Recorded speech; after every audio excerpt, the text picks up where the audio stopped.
യിലെയും തെരച്ചിൽ അവസാനിപ്പിക്കൂ എന്ന് മന്ത്രി എ കെ ശശീന്ദ്രൻ പറഞ്ഞു. പഠനം നഷ്ടമായ വിദ്യാർത്ഥികൾക്കായി പ്രത്യേക പദ്ധതി ഒരുക്കുമെന്നും മന്ത്രി ന്യൂസ് 18നോട് പറഞ്ഞു.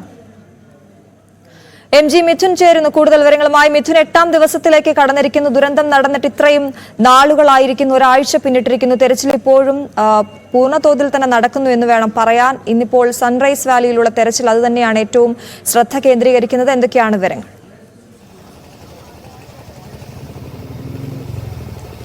അശ്വതി, സൺറൈസ് വാലിയിലെ പരിശോധന അത് രാവിലെ 8 മണിക്കായി ഈ ഒരു വ്യോമസേനയുടെ പ്രത്യേകം തയ്യാറാക്കിയിട്ടുള്ള ഹെലികോപ്റ്റർ അതിൽ 12 പേരടങ്ങുന്ന സംഘം പുറപ്പെടുമെന്നായിരുന്നു നേരത്തെ അറിയിച്ചിരുന്നു. പക്ഷേ രാവിലെ മുതൽ തന്നെ വലിയ രീതിയിൽ മഴയുണ്ടായിരുന്നു. പ്രതികൂല കാലാവസ്ഥയെ തുടർന്ന് അത് വൈകുന്ന കാഴ്ചയാണ് കാണാൻ സാധിച്ചത്. എന്തായാലും ഇപ്പോൾ മന്ത്രി പറഞ്ഞതുപോലെ തന്നെ SKGM ഗ്രൗണ്ടിലേക്ക് ഇപ്പോൾ ഹെലികോപ്റ്റർ എത്തിയിട്ടുണ്ട്. അല്പസമയത്തിനകം തന്നെ ഈ സംഘം അവിടേക്ക് പുറപ്പെടുമെന്നാണ് മന്ത്രി അറിയിക്കുകയും ചെയ്തിട്ടുള്ളത്. അവിടെ അതായത് നിലവിൽ ഉള്ള സാഹചര്യം അനുസരിച്ച് സൂക്ഷ്മ തലങ്ങളിലേക്ക് ഈ ആളുകൾക്ക് എത്തിപ്പെടാൻ പറ്റാത്ത സ്ഥലങ്ങളിലേക്ക് ഇത്തരത്തിൽ ഹെലികോപ്റ്റർ ഉപയോഗിച്ചുകൊണ്ട് എയർലിഫ്റ്റ് ചെയ്ത് ആളുകൾ അവിടേക്ക് ഇറങ്ങി അവിടെ പരിശോധന നടത്തുക എന്നുള്ളൊരു തീരുമാനത്തിലേക്കാണ് എത്തിയിരിക്കുന്നത്. എന്തായാലും മന്ത്രി ഇപ്പോൾ അല്പസമയത്ത് മുമ്പ് മാധ്യമങ്ങളെ കണ്ടപ്പോൾ വ്യക്തമാക്കിയ പ്രധാനപ്പെട്ട കാര്യങ്ങളിലൊന്ന്, അതായത് നിലവിൽ തെരച്ചിൽ അവസാനിപ്പിക്കുന്നതിനെ പറ്റി യാതൊരുവിധ ചർച്ചകളും നടന്നിട്ടില്ല. അത് സംബന്ധിച്ച് ഒരു ധാരണയിലേക്കും എത്തിയില്ല. വൈകിട്ട് ഇനി എന്താണ്, അടുത്ത ദിവസങ്ങളിൽ എന്താണ് ഇനി ചെയ്യേണ്ടതെന്നടക്കമുള്ള കാര്യങ്ങൾ പരിശോധിക്കുന്നതിന് വേണ്ടി, അത് തീരുമാനിക്കുന്നതിന് വേണ്ടി വൈകിട്ട് മന്ത്രിതല ഉപസമിതി യോഗം ചേരുന്നുണ്ട്. അതിനുശേഷം ഫോഴ്സുമായി, അതായത് ആർമി ഉദ്യോഗസ്ഥരുമായി മറ്റ് ഉദ്യോഗസ്ഥരുമൊക്കെ ചേർന്നുകൊണ്ടുള്ള ഒരു വിപുലമായ യോഗം ചേരാനുള്ള ഒരു തീരുമാനത്തിലേക്ക് കൂടി എത്തുന്നുണ്ട്. അതിൽ അടുത്ത ദിവസങ്ങളിൽ എങ്ങനെയാണ് ഒരു ആക്ഷൻ പ്ലാൻ തയ്യാറാക്കേണ്ടത്, എവിടെയൊക്കെയാണ് ഇനി പരിശോധന നടത്തേണ്ടത്, എവിടെയൊക്കെ ഇതിനോടകം തന്നെ പരിശോധന പൂർത്തിയാക്കിയിട്ടുണ്ട് തുടങ്ങിയ കാര്യങ്ങളിലൊരു വ്യക്തത ഉണ്ടാകുമെന്നാണ് മന്ത്രി പറയുന്നത്. മന്ത്രി വൈകിട്ട് ഇതിന് ശേഷം മാധ്യമങ്ങളെ കാണും. ആ സമയത്ത് നാളെ ഇനി ഏത് തരത്തിലാണ് ഈ ഒരു തെരച്ചിൽ നടത്താൻ പോകുന്നത്, ഒപ്പം തന്നെ സൂചിപ്പാറ അടക്കമുള്ള മേഖലകളിൽ ആദ്യം മുതൽ തന്നെ ആ ഭാഗങ്ങളിൽ, അതായത് പോത്തുകല്ല് മുതൽ സൂചിപ്പാറ അടക്കമുള്ള മേഖലകളിൽ നേരത്തെ തന്നെ പരിശോധന നടത്തിയിരുന്നു. പക്ഷേ അതിന്റെ മൈന്യൂട്ടായിട്ടുള്ള ഏരിയകളിൽ, അതായത് ദുർഘടം പിടിച്ച പല ഏരിയകളുമുണ്ട്, അവിടേക്കൊന്നും തന്നെ ആളുകൾക്ക് എത്താൻ സാധിച്ചില്ലായിരുന്നു. പക്ഷേ കഴിഞ്ഞ ദിവസം 18 പേരടങ്ങുന്ന സംഘം അവിടെ എത്തി പരിശോധന നടത്തിയിരുന്നു. പക്ഷേ അവർക്ക് പിന്നീട് അവിടുന്ന് കരകയറാൻ പറ്റാത്ത രീതിയിൽ അവരെ പിന്നെ രക്ഷപ്പെടുത്തുന്നതിന് വേണ്ടി മറ്റൊരു ടീം അവിടേക്ക് പോകേണ്ട ഒരു സാഹചര്യം ഉണ്ടായിരുന്നു. അവിടെ നിന്ന് 2 മൃതദേഹങ്ങൾ അവിടെ നിന്ന് കണ്ടെടുക്കാൻ സാധിച്ചിട്ടുണ്ട്. അതുകൊണ്ട് തന്നെ അവിടെ മൺകൂലകളെല്ലാം തന്നെ കൂടിക്കിടക്കുന്നതായി അവർ പറയുന്നുണ്ട്. അവിടെ തിരച്ചിലുകൾ നടത്തിയാൽ അവിടെ നിന്ന് കൂടുതൽ മൃതദേഹങ്ങൾ അവിടെ നിന്ന് ലഭ്യമാകുമെന്നാണ് ഇവർ പറയുന്നത്. അതുകൊണ്ട് തന്നെ ആ ഏരിയ കേന്ദ്രീകരിച്ച് നാളെ പരിശോധന നടത്താൻ പോകുന്നുണ്ട്. അവിടെ ഹെലികോപ്റ്റർ മുഖേന എയർലിഫ്റ്റ് ചെയ്ത് ആളുകൾ അവിടേക്ക് ഇറങ്ങി അവിടെ പരിശോധന നടത്താൻ ഒരു നീക്കത്തിലേക്ക് കൂടി ഈ ഒരു ഘട്ടത്തിലേക്ക് പോകുന്നുണ്ട് എന്നുള്ളത് തന്നെയാണ്. എന്തായാലും ഇന്ന് മുണ്ടക്കൈ, ഒപ്പം തന്നെ പുഞ്ചിരിമറ്റം, ഒപ്പം അട്ടമല തുടങ്ങിയ മേഖലകളാണ് ഇന്ന് വ്യാപകമായിട്ടുള്ള പരിശോധന നടക്കുന്നത്. കൂടാതെ ചാലിയാർ പുഴയുടെ തീരത്തെല്ലാം തന്നെ വ്യാപകമായ പരിശോധന നടത്തുന്നുണ്ട്. കൂടാതെ മറ്റുദ്യോഗസ്ഥരടക്കമുള്ള സംഘം നേരത്തെ തന്നെ എത്തിയിരുന്നു. കളക്ടർ ഉൾപ്പെടെയുള്ളവർ രാവിലെ എത്തിയിരുന്നു. ഈ ഒരു മഴ അത് ഈ രക്ഷാദൗത്യ വലിയൊരു വെല്ലുവിളിയായിരുന്നു. കൂടുതൽ ഒഴുക്ക് ഈ ഒരു മേഖലയിൽ ഉണ്ടാവുകയും ചെയ്തു. തുടർന്നാണ് ഈ ഉദ്യോഗസ്ഥരെത്തി കാര്യങ്ങൾ വിലയിരുത്തുകയും ചെയ്തത്. ഒപ്പം തന്നെ മുകളിലേക്ക് ഇപ്പോൾ ആളുകളെ കയറ്റിവിടുന്നുണ്ട്. അതായത് ഈ പറയുന്ന പ്രദേശവാസികൾ ഈ ദുരന്തം ഉണ്ടായതിനു ശേഷം സമീപ പ്രദേശങ്ങളിൽ, അതായത് ഈ ചൂരൽമലയ്ക്കും ഒപ്പം തന്നെ മുണ്ടക്കൈ, പുഞ്ചിരിമറ്റം അടക്കമുള്ള പ്രദേശങ്ങളിൽ, അതായത് ഈ അപകടമുണ്ടായ സമയത്ത് അവിടുന്ന് പലായനം ചെയ്തിട്ടുള്ള ആളുകളുണ്ട്. അവർ ക്യാമ്പുകളിൽ കഴിയുന്ന ആളുകളാണ്. അവിടേക്ക് അവർ ഇവിടെ പലരും ഇപ്പോൾ ഇവിടേക്ക് അകത്തേക്ക് പ്രവേശിക്കുന്നുണ്ട്. അവർ വീടുകൾ പോയി നോക്കുന്നുണ്ട്, മറ്റ് സാധനങ്ങൾ നോക്കുന്നുണ്ട്. ഒപ്പം തന്നെ അവർ തിരികെ പോകുന്ന കാര്യം, അവർ പ്രധാനമായും ചോദിക്കുന്ന ഒരു കാര്യം, ഇനി ഞങ്ങൾ എന്ത് ചെയ്യും? ഇവിടെ ആകെ ഉള്ളത്, അതായത് പലയിടത്തും 1-2 വീടുകൾ മാത്രമാണ് തകരാതെ ഉള്ളത്. ആ പ്രദേശത്ത് അവിടെ ചെന്ന് അവർ അത് നിറകണോട് നോക്കി നിൽക്കുകയാണ്. തങ്ങൾ ഇനി എങ്ങനെയാണ് ഇവിടെ ജീവിക്കുന്നത്, തങ്ങൾക്ക് ഇനി എങ്ങനെയാണ് മുന്നോട്ട് പോകേണ്ടതെന്നടക്കമുള്ള ചോദ്യങ്ങൾ അവർ പ്രധാനമായും ഉന്നയിക്കുന്നുണ്ട്. എന്തായാലും അത് സംബന്ധിച്ച് മന്ത്രി കൃത്യമായ വ്യക്തത തന്നിട്ടുണ്ട്. പുനരധിവാസം അത് കൃത്യമായി നടപ്പാക്കും. അതിനുവേണ്ടിയുള്ള എല്ലാ സജ്ജീകരണങ്ങളും ഏർപ്പാടാക്കിയിട്ടുണ്ട്. ഒപ്പം തന്നെ വാടക വീട് എടുത്ത് നൽകുന്നതിന് വേണ്ടി റവന്യൂ വകുപ്പുമായി ബന്ധപ്പെട്ടും ഒപ്പം തന്നെ PWDയുമായി ബന്ധപ്പെട്ടും കൂടിയാലോചനകൾ നടക്കുന്നുണ്ട്. അതിന്റെ വിശദമായ വിവരം നാളെ അതിനൊരു കൃത്യമായുള്ളൊരു പ്ലാനിങ്ങിലേക്ക് എത്തും. കൂടാതെ തന്നെ ഇപ്പോൾ പൊതുവിദ്യാഭ്യാസ വകുപ്പ് മന്ത്രി വി ശിവൻകുട്ടിയുടെ നേതൃത്വത്തിൽ ഉദ്യോഗസ്ഥ തലത്തിലുള്ള ചർച്ചകൾ പുരോഗമിക്കുകയാണ്. ഈ ചർച്ചയിൽ പ്രധാനമായും ഉരുത്തിരിയുന്ന പ്രധാനപ്പെട്ട കാര്യം, നിരവധി കുട്ടികൾക്ക് പഠനം മുടങ്ങിയിട്ടുണ്ട്. അവരെ റീഹാബിലിറ്റ് ചെയ്യുന്നതിന് വേണ്ടിയുള്ള സജ്ജീകരണങ്ങൾ, അതായത് മറ്റ് സ്കൂളുകളിലേക്ക് മാറ്റുക, അല്ലെങ്കിൽ അതിനുവേണ്ടി എന്തൊക്കെ നടപടികൾ സ്വീകരിക്കാം, എന്തൊക്കെ പദ്ധതികൾ തയ്യാറാക്കാം, ഇതുമായി ബന്ധപ്പെട്ട് എന്നടക്കമുള്ള കാര്യങ്ങളാണ് ഇപ്പോൾ ഈ ഒരു യോഗത്തിൽ ചർച്ച ചെയ്യപ്പെടുന്നത്. എന്തായാലും അതിനുശേഷം മന്ത്രി വി ശിവൻകുട്ടി മാധ്യമങ്ങളെ കാണും. കുട്ടികളുടെ കാര്യത്തിൽ അത് സംബന്ധിച്ച് അവർ വിദ്യാഭ്യാസവുമായി ബന്ധപ്പെട്ടുള്ള കാര്യത്തെക്കുറിച്ചൊരു വ്യക്തത എന്തായാലും ഇന്ന് തന്നെ ഉണ്ടാകുമെന്നുള്ള കാര്യത്തിൽ സംശയമില്ല. എന്തായാലും നമ്മൾ ഈ കാണുന്ന ദൃശ്യങ്ങൾ കാണുന്ന പോലെ തന്നെ എല്ലാ സന്നദ്ധ പ്രവർത്തകരുമുണ്ട്. NDRFന്റെ സംഘമുണ്ട്, ഫയർ ആൻഡ് റെസ്ക്യൂ ടീമിന്റെ സംഘമുണ്ട്, കൂടാതെ തന്നെ പോലീസ് ഉദ്യോഗസ്ഥരുടെ വലിയ നിരയുണ്ട്, ഫോറസ്റ്റ് ഉദ്യോഗസ്ഥരെ.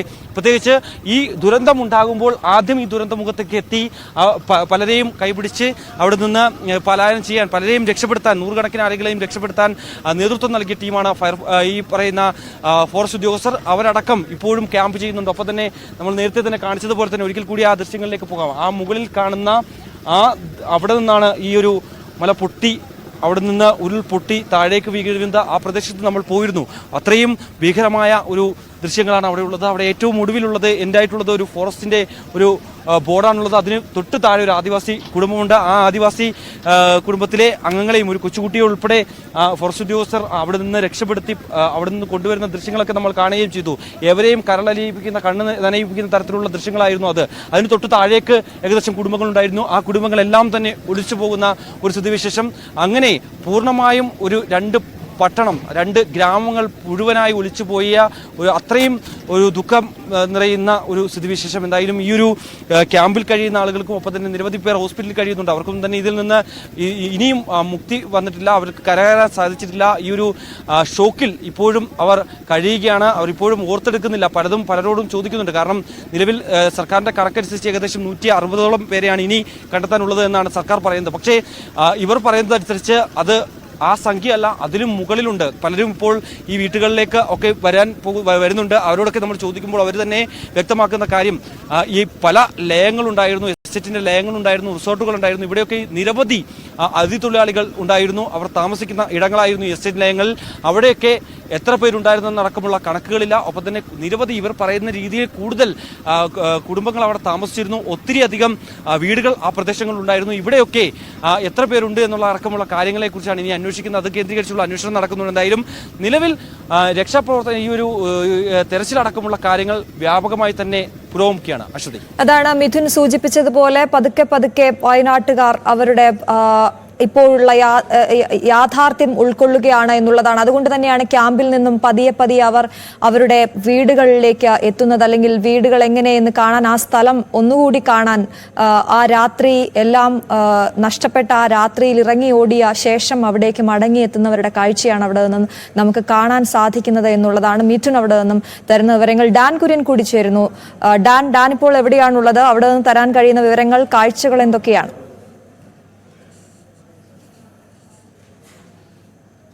അശ്വതി, ഞാനിപ്പോൾ നിൽക്കുന്നത് ഈ ചൂരൽമലയിലേക്ക്, ഈ ദുരന്തമുണ്ടായ സ്ഥലത്തേക്ക് കടന്നു വരുന്ന വഴിയിൽ. നമ്മൾ മേപ്പാടിയിൽ നിന്ന് ഇവിടേക്ക് വരുമ്പോൾ ഇവിടെ വെച്ച് നമ്മുടെ എല്ലാ വാഹനങ്ങളും തടയും.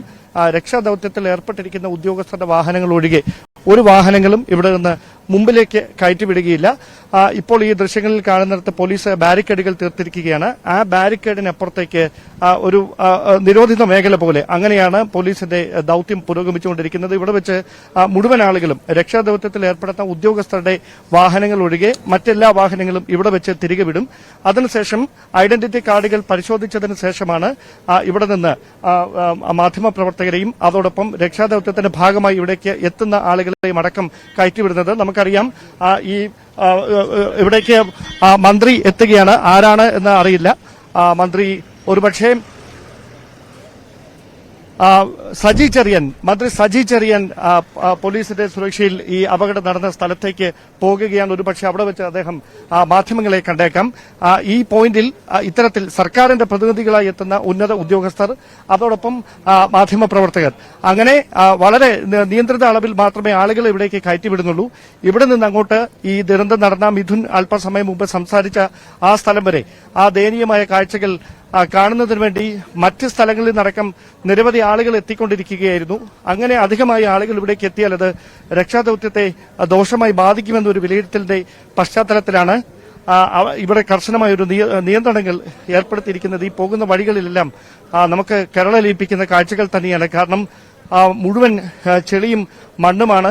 ബെയിലി പാലത്തിന് സമീപത്തേക്ക് ഞാനിപ്പോൾ നിൽക്കുന്ന സ്ഥലത്ത് നിന്ന്, നമ്മൾ ഈ നടന്ന് നീങ്ങുന്ന സ്ഥലത്ത് നിന്ന് ഇനി മുമ്പോട്ട് പോകുമ്പോൾ ഏതാണ്ട് 5-8 മിനിറ്റുകൾ കൂടി ഇവിടെ നിന്ന് ഇങ്ങനെ തന്നെ നടക്കണം. അതിന് സമീപത്ത് മുഴുവൻ ഈ വീടുകളിൽ നിന്ന്, അതായത് ഈ നാമാവശേഷമായ വീടുകളിൽ നിന്ന് കണ്ടെത്തിയ വസ്തുക്കൾ കൂട്ടിയിട്ടിരിക്കുന്ന ദയനീയമായ കാഴ്ച അത് ആരുടെയും കരയിപ്പിച്ച് കഴിയും. കാരണം ഒരു നാട് ഒന്നാകെ ഒരു രാത്രി കൊണ്ട് അപ്രത്യക്ഷമായ ദയനീയമായ കാഴ്ചയ്ക്കാണ് നമ്മൾ ഒരാഴ്ച മുമ്പ് സാക്ഷ്യം വഹിച്ചത്. ആ ദുരന്തത്തിന്റെ ആഘാതത്തിൽ നിന്ന് രക്ഷപ്പെട്ടവർ ഇപ്പോഴും മുക്തരായിട്ടില്ല. അതുകൊണ്ടാണ് അവർ ഇവിടേക്ക് തിരികെ എത്തുമ്പോൾ ഇനി തങ്ങൾ എവിടെ അന്തിയുറങ്ങും എന്ന വലിയ ചോദ്യം അവർക്ക് മുമ്പിൽ ആശങ്കയുടെ തിരമാലയായി മനസ്സിലിങ്ങനെ അലയടിക്കുന്ന ഒരു സാഹചര്യത്തിലേക്ക് കാര്യങ്ങൾ എത്തിച്ചിരിക്കുന്നത്. എന്തായാലും രക്ഷാദൌത്യത്തിൽ ഏർപ്പെട്ടിരിക്കുന്ന ഉദ്യോഗസ്ഥരുടെ വാഹനങ്ങൾ അതുമാത്രമാണ് ഇതുവഴി പുറത്തേക്ക് പൊയ്ക്കൊണ്ടിരിക്കുന്നത്.